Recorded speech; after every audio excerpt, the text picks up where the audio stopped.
when people come to me and relate such and such thing happened. So I generally ask them, okay, what did you feel about it?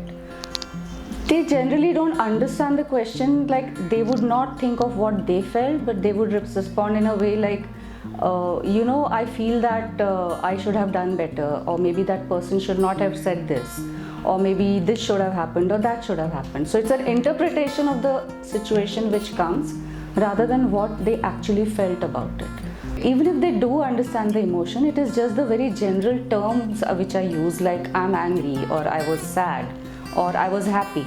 So there is no underlying deeper understanding of what actually is the sadness.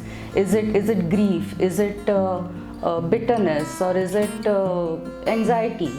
Even such things, like a person would feel anxious, but then the thing is that is the problem. The situation outside is the problem. I am feeling what I feel as a result of what is happening outside. So I don't need to do anything actually to. So that is the general understanding, yeah. Well, it is very important to understand what I'm feeling, because unless I deal with it, unless I let it go, it will stay with me forever. Let me give you an example. Like, suppose I'm happy, or if any person is happy, does that happiness stay with you? It is just felt fully.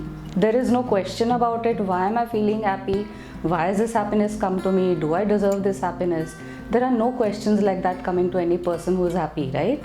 So the happiness just comes and goes. Whereas any uncomfortable feeling, I'm feeling sad, I'm feeling angry, I shouldn't be feeling this. So nobody wants to feel those emotions. And we think by not feeling, we're actually letting it go, but that is not the case. What actually happens is that it is stored to come up in the future at some point. Like, a person would have had stored up anger for some reason, and maybe just crossing the road, and maybe a horn blares at him, and that person turns and shouts at the driver for no reason. It's like a emotion coming out, not dealt with. So what I think is that it's very important for any person to understand what they're feeling, address it, feel it fully, and then let it go. My suggestion would be to go to the body sensations. See, every emotion is felt through the body. So like we have phrases like, my heart was racing, or there are butterflies in my stomach. What are these? Just the emotions being spoken through the body. So if we are just in touch with the body, we would understand that any general term that we give, a sadness may be felt sometimes like a heavy heart, or maybe a heavy head, or a heaviness in the shoulders.